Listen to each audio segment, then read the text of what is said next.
Hi ಎಲ್ಲರಿಗೂ ನಮಸ್ತೆ. Welcome to Raveena Inaval YouTube channel. YouTube and ಇನ್ಸ್ಟಾಗ್ರಾಮಲ್ಲಿ ಕಮ್ಮಿ ಫಾಲೋವರ್ಸ್ ಇದ್ದು ಕನಕೋತ್ಸವ ಅನ್ನೋ ಒಂದು ದೊಡ್ಡ ಫಂಕ್ಷನಲ್ಲಿ ನಂಗೆ ಹೇಗೆ ಪ್ರೈಸ್ ಸಿಕ್ತು ಅಂತ ಹೇಳಿ ಫುಲ್ ಡೀಟೇಲ್ ಆಗಿ ಈ ವಿಡಿಯೋ ಮಾಡ್ತಾ ಇದ್ದೀನಿ.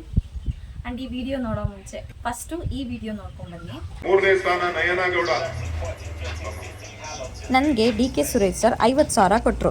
ಹೌದು, ನನಗಂತೂ ತುಂಬಾ ಖುಷಿ ಆಯಿತು. ನನಗೆ ವಿಡಿಯೋ ಮಾಡೋಕ್ಕೆ ನನ್ನ ಹಸ್ಬೆಂಡ್ ಮತ್ತು ಫ್ಯಾಮಿಲಿ ಫ್ರೆಂಡ್ಸ್ ಜೊತೆಗೆ ಸ್ವತಃ ಡಿ.ಕೆ. ಶಿವಕುಮಾರ್ ಸರ್ ಮತ್ತು ಡಿ.ಕೆ. ಸುರೇಶ್ ಸರ್ ಸಪೋರ್ಟ್ ಮಾಡ್ತಿದ್ದಾರೆ. ಇಂಥ MLA MP ಸಿಕ್ಕಿರೋದು ನಮ್ಮ ಪುಣ್ಯ ಅನಿಸುತ್ತೆ. ಕ್ಷೇತ್ರ ಅಭಿವೃದ್ಧಿ ಜೊತೆಗೆ ಕನಕೋತ್ಸವ ಅನ್ನೋ ದೊಡ್ಡ ಕಾರ್ಯಕ್ರಮ ಮಾಡಿ ಪ್ರತಿಭೆಗಳನ್ನು ಗುರುತಿಸಿ ಅವರನ್ನು ಸನ್ಮಾನ ಮಾಡ್ತಾರೆ. ಶಿಕ್ಷಣ, ಹಾಡು, ನೃತ್ಯ, ವೇಷಭೂಷಣ, ಕ್ರೀಡೆ, ರಂಗೋಲಿ, ಮೆಹಂದಿ ಜೊತೆಗೆ ರೀಲ್ಸ್ ಕಾಂಪಿಟೇಷನ್ ಇಟ್ಟು ವಿಡಿಯೋ ಮಾಡೋರಿಗೂ ಕೂಡ ಪ್ರೋತ್ಸಾಹ ಕೊಟ್ಟಿದ್ದಾರೆ. ಅದು ದೊಡ್ಡ ಮಟ್ಟದಲ್ಲಿ ದೊಡ್ಡ ಕಾರ್ಯಕ್ರಮ ಮಾಡೋಕ್ಕೆ ದೊಡ್ಡ ಮನಸ್ಸಿರಬೇಕು. ಅದು ನಿಮಗಿದೆ ಸರ್. ನಾನು ಮೊದಲೇ ಹೇಳಿದ್ದೆ, ಒಬ್ಬರಿಗೆ ಬಟ್ಟೆ ಹೊಲಿಯೋದು, ಅಡುಗೆ ಮಾಡೋದು, ರಂಗೋಲಿ, ಕುಚ್ಚು ಹಾಕೋದು ಈ ಥರ ಆಸಕ್ತಿ ಇರುತ್ತೆ ಅಂತ. ನನಗೆ ವಿಡಿಯೋ ಮಾಡೋದೇ ನನಗಿಷ್ಟ. ಇದನ್ನು ಕೂಡ ಒಂದು ಕಲೆ ಅಂತ ಹೇಳಿ ಒಂದು ಬೆಲೆ ಕೊಟ್ಟಿದ್ದಾರೆ. ನನಗೆ 50K ಕ್ಯಾಶ್ ಪ್ರೈಸ್ ಜೊತೆಗೆ ಸೆಲ್ಫಿ ಸ್ಟಿಕ್ ಜ್ಯೂಸರ್ ಸರ್ಟಿಫಿಕೇಟ್ ಕೊಟ್ಟರು. ನನ್ನ ಈ ಸಕ್ಸಸ್ಗೆ ನನ್ನ husband, in laws, cousins, family and friends ಮತ್ತು ನನ್ನ ವಿಡಿಯೋ ನೋಡಿದ ಎಲ್ಲ ವ್ಯೂವರ್ಸ್ಗೆ ಹಾಗೂ ಕರೆಕ್ಟಾಗಿ ಜಜ್ಮೆಂಟ್ ಮಾಡಿದಂಥ ಮುಖ್ಯಸ್ಥರಿಗೆ, ಕಾರ್ಯಕರ್ತರಿಗೆ ನನ್ನ ಧನ್ಯವಾದಗಳು. ದೇವ್ರು ನಿಮಗೆ ಒಳ್ಳೇದು ಮಾಡಲಿ ಆ್ಯಂಡ್ ನಿಮ್ಮಿಂದ ಬೇರೆಯವ್ರಿಗೂ ಕೂಡ ಒಳ್ಳೇದಾಗಲಿ. Thank you so much. ಕೆಲವ್ರಿಗೆ ಏನೂ ಗೊತ್ತಾಗಲ್ಲ ಅಂತ ಹೇಳಿ ಕೆಲವರು ಏನೇನೋ ಹೇಳ್ಕೊಂಡು ನಾವೇ ಇದು ಮಾಡಿದ್ದು ಅಂತೆಲ್ಲ ಹೇಳ್ಕೊಂಡಿದ್ದಾರೆ. ಸೊ ಅದರಿಂದ ನಾನೇ ಡೈರೆಕ್ಟಾಗಿ ಏನು ವಿಷಯ ಅಂತ ಕ್ಲಿಯರಾಗಿ ಹೇಳ್ತೀನಿ, ಕೇಳಿಸ್ಕೊಳ್ಳಿ.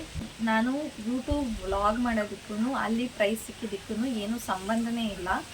ಸೊ ಇದು ಇನ್ಸ್ಟಾಗ್ರಾಮ್ ಕಡೆಯಿಂದ ಬಂದಿದ್ದು. 1 ತಿಂಗಳ ಹಿಂದೆ ಡಿ.ಕೆ. ಸುರೇಶ್ ಸರ್ ಒಂದು ವಿಡಿಯೋ ಅನೌನ್ಸ್ಮೆಂಟ್ ಮಾಡಿದರು. 4 ಕಾನ್ಸೆಪ್ಟ್ ಕೊಟ್ಟಿದ್ರು ಅವರು. ನಂದಿನಿ ಪ್ರಾಡಕ್ಟ್ಸು, ಮೇಕೆದಾಟು ಯೋಜನೆ, ಕನಕೋತ್ಸವ ಮತ್ತು ಸರ್ಕಾರದ 5 ಗ್ಯಾರಂಟಿಗಳ ಬಗ್ಗೆ ರೀಲ್ಸ್ ಮಾಡಿದ್ರೆ ಅದರಲ್ಲಿ ಯಾರಿಗೆ ಹೆಚ್ಚು ವ್ಯೂಸ್ ಬರುತ್ತೆ ಅದರ ಆಧಾರದ ಮೇಲೆ ನಾವು ಪ್ರೈಸ್ ಕೊಡ್ತೀವಿ ಅಂತ ಹೇಳಿ ಒಂದು ಅನೌನ್ಸ್ ಮಾಡಿದರು. ಸೊ ಕನಕೋತ್ಸವದಲ್ಲಿ ಸುಮಾರು ಕಾಂಪಿಟೇಷನ್ಸ್ ಇಟ್ಟಿರ್ತಾರೆ. ವೇಷಭೂಷಣ, ಹಾಡು, ನೃತ್ಯ ಮತ್ತು SLC PUCಯಲ್ಲಿ ಡಿಸ್ಟಿಂಕ್ಷನಲ್ಲಿ ಪಾಸ್ ಆಗಿರೋರಿಗೆ, ಫಸ್ಟ್ ಕ್ಲಾಸ್ ಬಂದಿರೋರಿಗೆಲ್ಲ ಸನ್ಮಾನ ಸಮಾರಂಭ ಎಲ್ಲ ಮಾಡ್ತಾರೆ. ಸೊ ಆ ರೀತಿ ವಿಡಿಯೋ ಮಾಡಿರೋರ್ಗೂ ಕನ್ಸಿಡರ್ ಮಾಡಿದ್ದಾರೆ ಅಂತ ಕೆಲವರು ತಿಳ್ಕೊಂಬಿಟ್ಟಿದ್ದಾರೆ. ಆ ರೀತಿ ಮಾಡೋಂಗಿದ್ರೆ ನನಗಿಂತ ಜಾಸ್ತಿ ಫಾಲೋವರ್ಸು, ಸಬ್ಸ್ಕ್ರೈಬರ್ಸ್ ಇರೋರಿಗೆ, ಜಾಸ್ತಿ ವಿಡಿಯೋ ಮಾಡಿರೋವಂಥವ್ರಿಗೆ ರೆಕಗ್ನೈಸ್ ಮಾಡಿರೋರು ಅವರು. ಇದು ಪ್ಯೂರ್ ಕಾಂಪಿಟೇಷನ್ ಇತ್ತು. ಇದು ರೀಲ್ಸ್ ಅನ್ನೋ ಒಂದು ಕಾಂಪಿಟೇಷನ್ ಇತ್ತು. ಯಾರಿಗೆ ಹೆಚ್ಚು ವ್ಯೂಸ್ ಬರುತ್ತೆ ಅದರ ಆಧಾರದ ಮೇಲೆ ಅವರು ಪ್ರೈಸ್ ಅಂತ ಹೇಳಿದರು. ಸೊ ಕನಕೋತ್ಸವ ರೀಲ್ಸ್ ಹಬ್ಬ 2026 ಅಂತಲೇ ಒಂದು ಪೇಜ್ ಕ್ರಿಯೇಟ್ ಮಾಡಿದರು ಅವರು. ಅದಕ್ಕೆ ನಾವು ಒಂದು ವಿಡಿಯೋ ಮಾಡಿ ಟ್ಯಾಗ್ ಮಾಡಬೇಕಾಗಿತ್ತು. ಅದರಲ್ಲಿ ಯಾರ್ದು ವ್ಯೂಸ್ ಜಾಸ್ತಿ ಬಂದಿರುತ್ತೆ ಅದ್ರ ಬೇಸಿಸ್ ಮೇಲೆ ಅವರು, ಮತ್ತು ಲೋಕಲ್ ಇರಬೇಕು ಅವರು, ಫೇಕ್ ವಿಡಿಯೋಸ್, ಫೇಕ್ ಲೈಕ್ಸ್ ಎಲ್ಲ ತೆಗೆದಿದ್ರು ಅವರು, ಅದೆಲ್ಲ ಡಿಲೀಟ್ ಮಾಡಿದರು. ಸೊ ಆ ಪೇಜಲ್ಲಿ ಯಾರಿಗೆ ಜಾಸ್ತಿ ವ್ಯೂಸ್ ಬಂದಿರುತ್ತೆ ಅದನ್ನು ಅವ್ರಿಗೆ ಪ್ರೈಸ್ ಅಂತ ಅನೌನ್ಸ್ ಮಾಡಿದರು. ಸೊ ಇದು ಟ್ರಾನ್ಸ್ಪರೆಂಟಾಗಿ ನಡೆದಿದೆ. ಬೇಕು ಅಂದರೆ ಹೋಗಿ ಕನಕೋತ್ಸವ ರೀಲ್ಸ್ ಹಬ್ಬ ಅಂತ ಒಂದು ಪೇಜ್ ಇದೆ ಇನ್ಸ್ಟಾಗ್ರಾಮಲ್ಲಿ, ಅದರಲ್ಲಿ ಹೋಗಿ ನೋಡ್ಕೋಬೋದು. ಸೊ 1 ಮಂತ್ ಹಿಂದೆ ಡಿ.ಕೆ. ಸುರೇಶ್ ಸರು ಈ ರೀತಿ ವಿಡಿಯೋ ಅನೌನ್ಸ್ ಮಾಡಿದಾಗ ನನಗೆ ಪಕ್ಕದ ಅಂಗಡಿ ಅಂಕಲ್ಲೇನೆ ಹೇಳಿದ್ರು, ಈ ರೀತಿ ಇದೆ, ನೀವು ವಿಡಿಯೋ ಮಾಡ್ತೀರಲ್ಲಮ್ಮ, ಮಾಡಮ್ಮ ಅಂತ ಹೇಳಿದ್ರು. ಆನ್ ದಿ ಸ್ಪಾಟ್ ನಾನೊಂದು ವಿಡಿಯೋ ಮಾಡಿದೆ. ಒಂದು ಅಜ್ಜಿ ಬಂದಿದ್ರು ಅದೇ ಟೈಮಲ್ಲಿ ಗೃಹಲಕ್ಷ್ಮಿ ಅಮೌಂಟ್ ಎತ್ಕೊಳ್ಳೋಕ್ಕೆ ಅಂತ ಹೇಳಿ, ಬೈರಮ್ಮ ಅಂತ. ಅವ್ರನ್ನ ಕರ್ಕೊಂಡು ಒಂದು ವಿಡಿಯೋ ಮಾಡಿದೆ. ಅದು ಒಂದು 8K ಸಮಥಿಂಗ್ ರೀಚ್ ಆಯಿತು ಆ ವಿಡಿಯೋ. ಸೊ ನಾನು ಯಾಕೆ ಅದೇ ಕಾನ್ಸೆಪ್ಟ್ ಮಾಡಿದೆ ಅಂತ ಹೇಳ್ತೀನಿ. ಎಲೆಕ್ಷನ್ ಮುಂಚೆ ಡಿ.ಕೆ. ಶಿವಕುಮಾರ್ ಸರು, ಡಿ.ಕೆ. ಸುರೇಶ್ ಸರು ಮರಳವಾಡಿಗೆ ಬಂದಿದ್ರು, ದೊಡ್ಡ ಕ್ಯಾಂಪೇನ್ ಮಾಡಿದ್ರು. ಅವಾಗ ನಾನು ರವಿ ಒಂದು ದಿನ ಎಲ್ಲ ಹೋಗಿ ಕಾಯ್ಕೊಂಡಿದ್ದು ಅಲ್ಲಿ ಇದ್ದು ಅದೆಲ್ಲ ನೋಡ್ಕೊಂಡು ಬಂದ್ವಿ.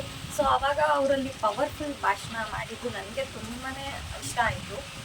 ಅವರು ಹೇಳಿದ್ದು 5 ಗ್ಯಾರಂಟಿ ಯೋಜನೆಗಳು ಅಲ್ಲಿ ಎಲ್ಲ ಹೆಂಗಸರು ಕೈಯಲ್ಲೂ ಹೇಳಿಸಿದ್ರು. ಸೊ ನನಗೆ ಐ ವಾಸ್ ಇಂಪ್ರೆಸ್ಡ್. ಬಿಕಾಸ್ ಅವರು ಸರ್ಕಾರ ಅಧಿಕಾರಕ್ಕೆ ಬಂದ ಮೇಲೂ ಕೂಡ ಅದನ್ನು ಜಾರಿಗೆ ತಂದರು, ಈಡೇರಿಸಿದ್ರು. ಅದೇ ಟೈಮ್ಗೆ ನಾವು ಸೈಬರ್ ಶಾಪ್ ಓಪನ್ ಮಾಡಿದ್ವಿ. ಆವಾಗ ಕೆಲವು ಹೆಂಗಸರಿಗೆ ಅವ್ರಿಗೆ ಯಾವ ಬ್ಯಾಂಕಿಗೆ ದುಡ್ಡು ಬರ್ತಾ ಇದೆ ಅಂತಲೇ ಗೊತ್ತಿರಲಿಲ್ಲ. ಅಂದರೆ ಆಧಾರ್ ಕಾರ್ಡು ಯಾವ ಬ್ಯಾಂಕಿಗೆ ಲಿಂಕ್ ಆಗಿದೆ ಅಂತಲೇ ಗೊತ್ತಿರಲಿಲ್ಲ. ಆ ಟೈಮಲ್ಲಿ ನಾವು ಅದನ್ನು ಫ್ರೀಯಾಗಿ ಚೆಕ್ ಮಾಡಿಕೊಡ್ತಾ ಇದ್ವಿ. ಆವಾಗ ಬ್ಯಾಲೆನ್ಸ್ ಕೂಡ ನಾವು ಫ್ರೀಯಾಗಿ ಚೆಕ್ ಮಾಡ್ತಾ ಇದ್ವಿ. ಇಲ್ಲಿ ತನಕ ನಾವು ಫ್ರೀಯಾಗಿ ಚೆಕ್ ಮಾಡ್ತೀವಿ ಬ್ಯಾಲೆನ್ಸ್ ಎಲ್ಲ. ಸೊ ಯಾವ ಬ್ಯಾಂಕಿಗೆ ಲಿಂಕ್ ಆಗಿದೆ ಅಂತ ಕೆಲವ್ರದ್ದು ಚೆಕ್ ಮಾಡಿದಾಗ ಅದರಲ್ಲಿ ಅವ್ರಿಗೆ 8,000, 14,000, 20,000 ಮೇಲೆ ಇತ್ತು ಬ್ಯಾಲೆನ್ಸು, 4,000 ಇತ್ತು. ಈ ರೀತಿ ಇದ್ದಾಗ ಅವರೆಲ್ಲ ಎಷ್ಟು ಖುಷಿಪಟ್ಟಿದ್ರು ಅಂತ ಅಂದರೆ, ಆ್ಯಂಡ್ ಅವಾಗಿಂದ ನಮಗೆ ಕಸ್ಟಮರ್ ಕ್ಯಾಚ್ ಆಗಿತ್ತು. ಆ್ಯಂಡ್ ಇವಾಗಲೂ ಕೂಡ ಕೆಲವು ಹೆಂಗಸರು ನಾವು ರಜಾ ಹಾಕಿದ್ರೂ ಆಫೀಸು 3 ದಿನ ಆದರೂ ಪರವಾಗಿಲ್ಲ, ನಾವು ಇಲ್ಲೇ ಬಂದು ತಗೋತೀವಿ ಅಂತ ಬರ್ತಾರೆ. ಸೊ ನಮಗೆ 10 ಜನ ಜೆನ್ಯೂನ್ ಕಸ್ಟಮರ್ನ ಇಟ್ಕೊಂಡಿದ್ದೀವಿ ಅಂತ ಹೇಳಿ ಅದಕ್ಕೂ ಕೂಡ ಖುಷಿ ಇದೆ ನನಗೆ. ನಮ್ಮ ಆಫೀಸ್ಗೆ ಬಂದು ಅಮೌಂಟ್ ತೊಗೊಳ್ಳೋ ಅಂತ ಹೆಂಗಸರುಗಳನ್ನ ನಾವೇ ನೋಡಿದ್ದೀವಿ ಅಲ್ವಾ, ವಯಸ್ಸಾದ ಅಜ್ಜಿಗಳನ್ನ ನೋಡಿದ್ದೀವಿ. ನಾನೇ ಕಣ್ಣಾರೆ ನೋಡಿರೋದ್ರಿಂದ ನಮಗೆ ಗೊತ್ತಿದೆ ಅದರಿಂದ ಹೆಣ್ಮಕ್ಳಿಗೆ ಹೆಂಗಸರಿಗೆ ಎಷ್ಟು ಹೆಲ್ಪ್ ಆಗ್ತಾ ಇದೆ ಅಂತ ಹೇಳಿ. ಸೊ ಅದು ಒಂದು ಅಭಿಮಾನ ಪ್ರೀತಿಯಿಂದ ನನ್ನ ಮನಸ್ಸಿಂದ ಮಾಡಿದ್ದು ಆ ವಿಡಿಯೋ. ಆ ನಂತರದಲ್ಲಿ ಅದಾದಮೇಲೆ ರಂಗೋಲಿ ಕಾಂಪಿಟೇಷನ್ ಅಂತ ಬಂತು. ಸೊ ತಕ್ಷಣ ನಾನು ಮೈಂಡ್ ಫಿಕ್ಸ್ ಆಗಿದೆ, ನಾನು ಬರೆಯೋದೇನೆ ಅದು 5 ಗ್ಯಾರಂಟಿ ಯೋಜನೆಗಳನ್ನೇ ನಾನು ರಂಗೋಲಿಯಾಗಿ ಬಿಡಬೇಕು ಅಂತ ಅಂದ್ಕೊಂಡ್ಬಿಟ್ಟಿದ್ದೆ. ಹಾಗಾಗಿ ನಾನು ಈ ಥರ ಎಲ್ಲ ಪ್ರಿಪ್ರೇಷನ್ ಮಾಡ್ಕೊಂಡಿದ್ದೆ. ಅಂಡ್ ಅನ್ನಭಾಗ್ಯ ಯೋಜನೆಯಲ್ಲಿ ರಿಯಲ್ ಗೋಧಿ, ಅಕ್ಕಿ, ರಾಗಿ ಕಾಳುಗಳನ್ನೆಲ್ಲ ಹಾಕಿದ್ದೆ ನಾನು. ಆ ಸ್ಕ್ರೀನ್ ಮೇಲೆ ನೀವು ನೋಡ್ಕೋಬೋದು ನಾನು ಯಾವುದು ರಂಗೋಲಿ ಬಿಟ್ಟಿದ್ದೆ ಅಂತ ಹೇಳಿ. ಅವತ್ತು ಆ್ಯಕ್ಚುಲಿ ನನಗೆ ಪ್ರೈಸ್ ಸಿಗಲಿಲ್ಲ, ಹೇಳ್ತೀನಿ. ಅದನ್ನೇ ನಾನು ವಿಡಿಯೋ ಆಗಿ ಮಾಡಿ ಅದನ್ನು ನಾನು ಈ ಕನಕೋತ್ಸವ ಕಾಂಪಿಟೇಷನ್ಗೆ ಅದನ್ನು ಕೂಡ ಟ್ಯಾಗ್ ಮಾಡಿದ್ದೆ. ಯಾರು ಎಷ್ಟು ವಿಡಿಯೋ ಆದರೂ ಮಾಡ್ಬೋದು, ಬಟ್ ಒಂದು ವಿಡಿಯೋನ ಮಾತ್ರ ಕನ್ಸಿಡರ್ ಮಾಡ್ತಾರೆ. ಜಾಸ್ತಿ ಯಾವುದು ವ್ಯೂಸ್ ಬಂದಿರುತ್ತೆ ಅದನ್ನು ಕನ್ಸಿಡರ್ ಮಾಡ್ತಾರೆ, ಓಕೆನಾ. ನನಗವತ್ತು ಪ್ರೈಸ್ ಬರಲಿಲ್ಲ, ಆದರೆ ತಾನೊಂದು ಬಗೆದರೆ ದೈವ ಒಂದು ಬಗೆಯಿತು ಅನ್ನೋ ಹಾಗೆ ನನ್ನ ವಿಡಿಯೋ ಎಲ್ಲಿ ಹೋಗಿ ರೀಚ್ ಆಗಬೇಕು ಅಲ್ಲಿ ಹೋಗಿ ರೀಚ್ ಆಯಿತು. ಯಾರಿಂದ ನನಗೆ ಪ್ರೈಸ್ ಸಿಗಬೇಕು ಅಂತಾಯಿತು ಅವರಿಂದನೇ ಸಿಕ್ತು. ಸೊ ನನ್ನ ಸ್ಟ್ಯಾಂಡರ್ಡ್ ತಕ್ಕನಾಗಿ ಇದೆಲ್ಲ ದೇವರು ಕರೆಕ್ಟಾಗಿ ಸ್ಕ್ರಿಪ್ಟ್ ರೆಡಿ ಆಯಿತು ಅಂತ ಅನಿಸುತ್ತೆ. ಯಾಕೆ ಅಂತ ಅಂದರೆ ಅಕಸ್ಮಾತ್ ನನಗೇನಾದರೂ ಅವತ್ತು ಇಲ್ಲಿ ಪ್ರೈಸ್ ಕೊಟ್ಟಿದ್ದಿದ್ರೆ ನಾನೇ ಕೊಟ್ಟಿದ್ದು, ನನ್ನಿಂದನೇ ಕೊಡಿಸಿದ್ದು, ನನ್ನಿಂದನೇ ಅಂತ ಗಟ್ಟಿಯಾಗಿ ಬಿಲ್ಡಪ್ ಕೊಟ್ಕೊಂಡು ಬೀಗಿರೋರು. ಥ್ಯಾಂಕ್ ಗಾಡ್ ನನಗೆ ಎಲ್ಲಿ ಸಿಗಬೇಕೋ ಅಲ್ಲೇ ಮನ್ನಣೆ ಸಿಕ್ತು. ಆ್ಯಂಡ್ ನಾನು ಇದನ್ನೇ ಏನು ಹೇಳೋಕ್ಕೆ ಇಷ್ಟಪಡ್ತೀನಿ ಅಂತಂದರೆ, ನೀವು ಮಾಡೋ ಕೆಲಸನ ಮಾಡಿ ಅದಕ್ಕೆ ಪ್ರತಿಫಲ ಅನ್ನೋದು ದೇವರು ಕೊಟ್ಟೇ ಕೊಡ್ತಾನೆ. ನಿಮ್ಗೆ ಯಾರಾದರೂ ತೊಂದರೆ ಕೊಡ್ತಿದ್ದಾರೆ, ಮೋಸ ಮಾಡ್ತಿದ್ದಾರೆ, ಕೆಟ್ಟದ್ದು ಬಯಸ್ತಿದ್ದಾರೆ ಅಂತ ಅಂದ್ರೂ ಅದಕ್ಕೂ ಕೂಡ ದೇವ್ರ ಹತ್ರ ಒಂದು ಉತ್ತರ ಅನ್ನೋದು ಇದ್ದೇ ಇರುತ್ತೆ, ಓಕೆನಾ. ಅಲ್ಲಿ ಜಜ್ಮೆಂಟ್ ಹೇಗಿತ್ತು ಅಂತ ಅಂದರೆ ತುಂಬಾ ಸ್ಟ್ರಿಕ್ಟ್ ಇದ್ರು ಅವರೆಲ್ಲರೂ. ಅಂಡ್ ಅವರೆಲ್ಲ ಪ್ರೊಫೆಷ್ನಲ್, ಡಾಕ್ಟರ್, ಪ್ರೊಫೆಸರ್ ಮತ್ತು ವೆಲ್ ಎಜುಕೇಟೆಡ್ ಪರ್ಸನ್ಸ್, ಓಕೆನಾ. ತುಂಬ ಸ್ಟ್ಯಾಂಡರ್ಡ್ ಆಗಿದ್ರು ಅವರು. ಯಾರ್ಯಾರು ಫೇಕ್ ವಿಡಿಯೋ ಅಂದರೆ ಫೇಕ್ ವ್ಯೂಸ್ ಮಾಡ್ಕೊಂಡಿದ್ರು ಅದೆಲ್ಲನೂ ಡಿಲೀಟ್ ಮಾಡಿದರು. ಅಷ್ಟು ಸ್ಟ್ರಿಕ್ಟಾಗಿ ಅವರು ಜಜ್ಮೆಂಟ್ ಮಾಡಿದರು. ಅದು ನನಗೆ ತೀರಾ ಇಷ್ಟ ಆಗಿದ್ದು. ಯಾಕಂದರೆ ಅಂಥ ಸ್ಟ್ಯಾಂಡರ್ಡ್ ಪರ್ಸನ್ನ ಅಲ್ಲಿ ಇಟ್ಟಿದ್ರಲ್ಲ ಜಜ್ಮೆಂಟ್ಗೆ ಅಂತ ಹೇಳಿ. ಈ ಥರ ಟ್ರಾನ್ಸ್ಪೇರೆನ್ಸಿ ಅನಾಲಯಕ್ ಜಜ್ಮೆಂಟ್ ಅಲ್ಲ ನಮ್ಮೂರಲ್ಲಿ ಮಾಡ್ದಂಗೆ. ಆ ಥರ ಇದ್ದಿದ್ದಕ್ಕೇ ನಮಗೆಲ್ಲ ನ್ಯಾಯ ಸಿಕ್ಕಿದ್ದು ಅಂತ ಅನಿಸುತ್ತೆ. ಅಲ್ಲಿ ಆ ಥರ ಇದ್ದಿದ್ದಕ್ಕೇ ಎಲ್ಲರಿಗೂ ಸಮಾನವಾಗಿ ಒಂದು ಪ್ರೈಸ್ ಸಿಕ್ಕಿದ್ದು ಅಂತಲೇ ಹೇಳ್ಬೋದು. ಅದಕ್ಕೆ ನನಗೆ ತುಂಬಾ ಖುಷಿ ಇದೆ. ಸೊ ಅವ್ರಿಗೆಲ್ಲ ಗೊತ್ತಿರುತ್ತೆ. ಸೊ ಯಾರ್ಯಾರು ಎಲ್ಲೆಲ್ಲಿ ಇರಬೇಕು ಅಂತ ಅದೆಲ್ಲ ಡಿಸೈನ್ ಆಗಿರುತ್ತಲ್ಲ. ಸೊ ಅಕ್ಕಿಯಲ್ಲಿ ಕೆಟ್ಟುಳಗಳು ಇದ್ದೇ ಇರುತ್ತೆ, ಆ ರೀತಿ ಇವರೆಲ್ಲ ಅಂತ ನನಗನ್ಸುತ್ತೆ. ಸೊ ಎಲ್ಲರೂ ಅಲ್ಲೆಲ್ಲ ಕಾರ್ಯಕರ್ತರು, ಮುಖ್ಯಸ್ಥರು ಎಲ್ಲರೂ ಚೆನ್ನಾಗೇ ಇದ್ರಪ್ಪ. ಇಲ್ಲೇ ಈ ಥರ ಇರೋದು ಅಂತಲೂ ಅನಿಸುತ್ತೆ. ಅಲ್ಲಿ ನನಗೆ ಕೇಳಿದ್ರು, ಯಾಕಮ್ಮ ನನಗೆ ಅಲ್ಲಿ ಏನಾಯಿತು ಅಂತ. ಸೊ ನಾವು ಏನೋ ಹೇಳಿಲ್ಲ, ಯಾಕಂದರೆ ಬೇರೆಯವ್ರ ಟೈಮಲ್ಲಿ ಯಾಕೆ ಹೊಡೆಯೋದು ಅಂದ್ಬಿಟ್ಟು ನಾನು ಏನೋ ಹೇಳಿಲ್ಲ. ಆಮೇಲೆ ಅಲ್ಲಿ ಏನೋ ಇನ್ಫ್ಲೂಯೆನ್ಸ್ ಆ ಥರ ಏನೂ ಇಲ್ಲ. ನನ್ನ ತವ್ರ ಮನೇಲಿ ನಮ್ಮ ಚಿಕ್ಕಪ್ಪದಿರೆಲ್ಲ ಕಾಂಗ್ರೆಸ್ ಲೀಡರು. ಮತ್ತು ನಾನು ಬಂದಿರೋ ಮನೇಲೂ ಕೂಡ ನಮ್ಮ ಮಾವ ಒರಿಜಿನಲ್ ಕಾಂಗ್ರೆಸ್. ಹೋಗಿ ಮಳವಾಡಿಲ್ಲ ಅಕ್ಕಪ್ಪ ಯಾವ ಕಡೆ ಅಂತ ಕೇಳಿದ್ರೆ ಕಟ್ಟ ಕಾಂಗ್ರೆಸ್ ಅಂತಲೇ ಹೇಳ್ತಾರೆ.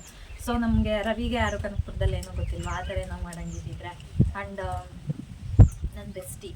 ಸೊ ಏನಾದರೂ ಒಂದು ಮಾತು ಹಿಂಗೆ ನಂಗೆ ಹರ್ಟ್ ಆಯಿತು ಅಂತ ಏನಾದರೂ ಹೇಳಿದಿದ್ರೆ ಅವತ್ತು ಕಥೆನೇ ಬೇರೆ ಆಗ್ತಾಯಿತ್ತು. ಆದರೆ ನಮಗೆ ಬೇರೆಯವ್ರಿಗೆ ನಮಗೆ ಆ ಥರ ಎಲ್ಲ ಏನು ಇಷ್ಟ ಇರಲಿಲ್ಲ. ಸೊ ನೋಡೋಣ ದೇವ್ರ ಇಚ್ಛೆ ಏನಾಗುತ್ತೆ ಅಂತ. ಆ ದೇವ್ರ ಇಚ್ಛೆ ಏನು ಅಂತ ಇವಾಗ ಎಲ್ಲರಿಗೂ ಗೊತ್ತಾಯ್ತಲ್ಲ. ಇದೊಂಥರ ಸ್ಲಿಪ್ಪರ್ ಶಾರ್ಟ್ ಆದಂಗಾಯಿತು ಅವ್ರಿಗೆಲ್ಲ. ಅದೇ ತುಂಬ ಖುಷಿ ಕೊಡೋ ವಿಷಯ. ಸೊ ಇದರಿಂದ ಕಲ್ತ್ಕೊಂಡಿದ್ದೇನು ಅಂದರೆ ನಮ್ಮ ಕೆಲಸ ನಾವು ಮಾಡ್ತಾ ಇರೋಣ. ಸೊ ಅದಕ್ಕೆ ಪ್ರತಿಫಲ ಅನ್ನೋದು ಸಿಕ್ಕೇ ಸಿಗುತ್ತೆ. ನಮ್ಮ ಪರಿಶ್ರಮ ಏನಿರುತ್ತೆ ಅದಕ್ಕೆ ದೇವರು ಒಂದಿನ ಪ್ರತಿಫಲ ಕೊಟ್ಟೇ ಕೊಡ್ತಾನೆ.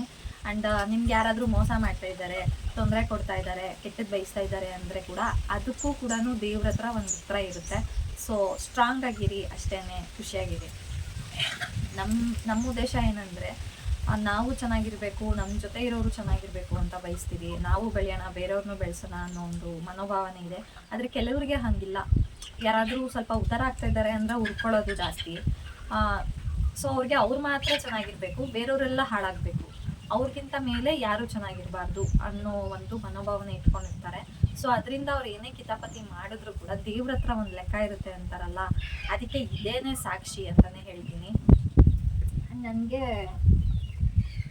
ಕನಕೋತ್ಸವದಲ್ಲಿ ಇದೊಂದು ಜ್ಯೂಸರ್ ಕೂಡ ಕೊಟ್ಟರು. ಇದು ಆ್ಯಕ್ಚುಲಿ ತುಂಬಾ ಚೆನ್ನಾಗಿದೆ. ನಾನು ಇದು ರಿವ್ಯೂ ಎಲ್ಲ ನಾನು ನೆಕ್ಸ್ಟ್ ವಿಡಿಯೋದಲ್ಲಿ ಮಾಡ್ತೀನಿ, ಯಾಕಂದರೆ ಇದು ಆ್ಯಕ್ಚುಲಿ ಇನ್ನೂ ಚೆನ್ನಾಗಿರೋದು. ಸೊ ಜ್ಯೂಸರ್ ಈ ರೀತಿ ಇದೆ. ಆ್ಯಂಡ್ ಇದು ಸೆಲ್ಫಿ ಸ್ಟಿಕ್ಕು. ಇದು ನಂದು ಸೆಲ್ಫಿ ಸ್ಟಿಕ್ಕು, ಇದು ಅವ್ರು ಕೊಟ್ಟಿರೋ ಸೆಲ್ಫಿ ಸ್ಟಿಕ್ಕು. ನೋಡಿ ಎಷ್ಟು ಡಿಫ್ರೆನ್ಸ್ ಇದೆ ಅಂತ ಹೇಳಿ. ಇದ್ರದ್ದು ರಿವ್ಯೂ ನಾನು ಮಾಡಲೇಬೇಕು, ಸೊ ನೆಕ್ಸ್ಟ್ ವಿಡಿಯೋದಲ್ಲಿ ಮಾಡ್ತೀನಿ. ಆ್ಯಂಡ್ ಇದು ಸರ್ಟಿಫಿಕೇಟು, ಎಲ್ಲದಕ್ಕಿಂತ ಇಂಪಾರ್ಟೆಂಟ್ ಈ ಸರ್ಟಿಫಿಕೇಟು. ನನಗೆ ಇದು one of the best moment ಅಂತಲೇ ಹೇಳ್ಬೋದು. ಡಿ ಕೆ ಸುರೇಶ್ ಸರ್ ಕೈಲಿ ಪ್ರೈಸ್ ತೊಗೊಂಡಿದ್ದು, ಮತ್ತು 50K ಕ್ಯಾಶ್ ಪ್ರೈಸು. ಸೊ ಅದನ್ನು ಏನು ಮಾಡ್ತೀನಿ ಅಂತಲೂ ನೆಕ್ಸ್ಟ್ ಒಂದು ವಿಡಿಯೋ ಮಾಡ್ತೀನಿ. ನಾನು ಎಲ್ಲರಿಗೂ ಥ್ಯಾಂಕ್ಸ್ ಹೇಳೋಕ್ಕೆ ಇಷ್ಟಪಡ್ತೀನಿ. ನಾನು ಯಾಕೆ ಫಸ್ಟಿಂದನೂ ನನ್ನ ಹಸ್ಬೆಂಡ್, ಫ್ಯಾಮಿಲಿ, ಫ್ರೆಂಡ್ಸ್, ರಿಲೇಟಿವ್ಸ್ ಎಲ್ಲರಿಗೂ ಯಾಕೆ ಥ್ಯಾಂಕ್ಸ್ ಹೇಳೋಕ್ಕೆ ಇಷ್ಟಪಡ್ತೀನಿ ಅಂದರೆ, ನನಗೆ ಸಪೋರ್ಟ್ ಮಾಡಿದ್ದೀರಾ ನೀವು, ನನಗೆ ಪ್ರೀತಿ ಕೊಟ್ಟಿದ್ದೀರಾ. ಅದರಿಂದ ನಾನು ಪ್ರತಿ ಸಲನೂ ಥ್ಯಾಂಕ್ಸ್ ಹೇಳೋದು ಇದೇ ವಿಷಯಕ್ಕೇ. ನಿಮ್ಮಿಂದನೂ ಕೂಡ ಇದೆಲ್ಲನೂ ಸಾಧ್ಯ ಆಗಿದೆ ಅಂತಲೇ ಹೇಳ್ಬೋದು. ಆ್ಯಂಡ್ ಏನಪ್ಪ ಇಷ್ಟಕ್ಕೆ ಯಾಕೆ ಇಷ್ಟೊಂದು ಹೇಳ್ತಿದ್ದಾಳೆ ಅಂತ ಅನ್ಕೋಬೋದೇನೋ, ಯಾಕಂದರೆ ಇನ್ನೂ ಮುಂದೆ ತುಂಬಾ ಇದೆ. ಅದರಿಂದನೇ ಪ್ರತಿಯೊಂದು ವಿಷಯನೂ ನಾನು ಖುಷಿ ಪಡ್ತೀನಿ. ಚಿಕ್ಕ ಚಿಕ್ಕ ವಿಷಯದಲ್ಲೂ ಜಾಸ್ತಿ ಖುಷಿ ಪಡ್ತೀನಲ್ಲ, ಅದಕ್ಕೆ ಇದನ್ನು ಕೂಡ ನಾನು ಮೇಯ್ನಾಗಿ ಕನ್ಸಿಡರ್ ಮಾಡ್ತೀನಿ. ಯೂಟ್ಯೂಬಿಂದ ಲಕ್ಷ ಬರೋದೂ ಅದು ಕೂಡ ಕನ್ಸಿಡರ್ ಆಗುತ್ತೆ. ಆದರೂ ಕೂಡ ಇದು ಕೂಡ ಒಂದು ನನಗೆ ಖುಷಿ ಕೊಡುವಂಥ ವಿಷಯ ಅಲ್ವಾ. ಆಮೇಲೆ ಎಲ್ಲರಿಗೂ ಥ್ಯಾಂಕ್ಸ್ ಹೇಳೋಕ್ಕೆ ಇಷ್ಟಪಡ್ತೀನಿ. ಡಿ ಕೆ ಶಿವಕುಮಾರ್ ಸರ್ಗೆ ಥ್ಯಾಂಕ್ಸ್ ಹೇಳ್ತೀನಿ, ಡಿ ಕೆ ಸುರೇಶ್ ಸರ್ಗೆ ಥ್ಯಾಂಕ್ಸ್ ಹೇಳ್ತೀನಿ. ಆ್ಯಂಡ್ ಅಲ್ಲಿ ಎಲ್ಲ ಕಾರ್ಯಕರ್ತರು, ಮುಖ್ಯಸ್ಥರು ಯಾರ್ಯಾರಿದ್ದರು, ಅಲ್ಲಿ ಜಡ್ಜ್ಮೆಂಟ್ ಮಾಡಿದಂಥವ್ರು ಪ್ರತಿಯೊಬ್ಬರಿಗೂ ಥ್ಯಾಂಕ್ಸ್ ಹೇಳೋಕ್ಕೆ ಇಷ್ಟಪಡ್ತೀನಿ. ನನಗೆ ಅವ್ರು ಯಾರು ಏನು ಅಂತ ಏನೂ ಗೊತ್ತಿರಲಿಲ್ಲ.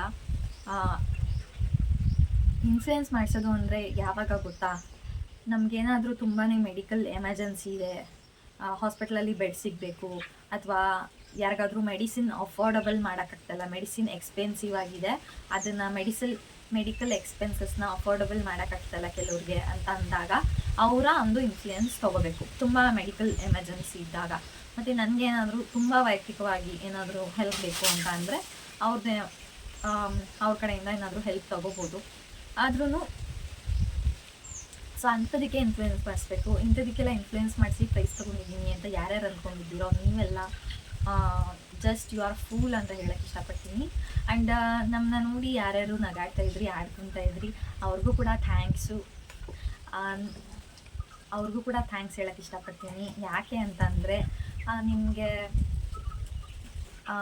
ಹಲ್ಕಿರಿಯೋದು ಬಿಟ್ಟರೆ ಇನ್ನೇನು ಕಿಸೋಕ್ಕಾಗಲ್ಲ ನಿಮ್ಮ ಕೈಲಿ. ಅದಕ್ಕೇ ನೀವು ಚೆನ್ನಾಗಿರಿ. Thank you so much. ಧನ್ಯವಾದಗಳು.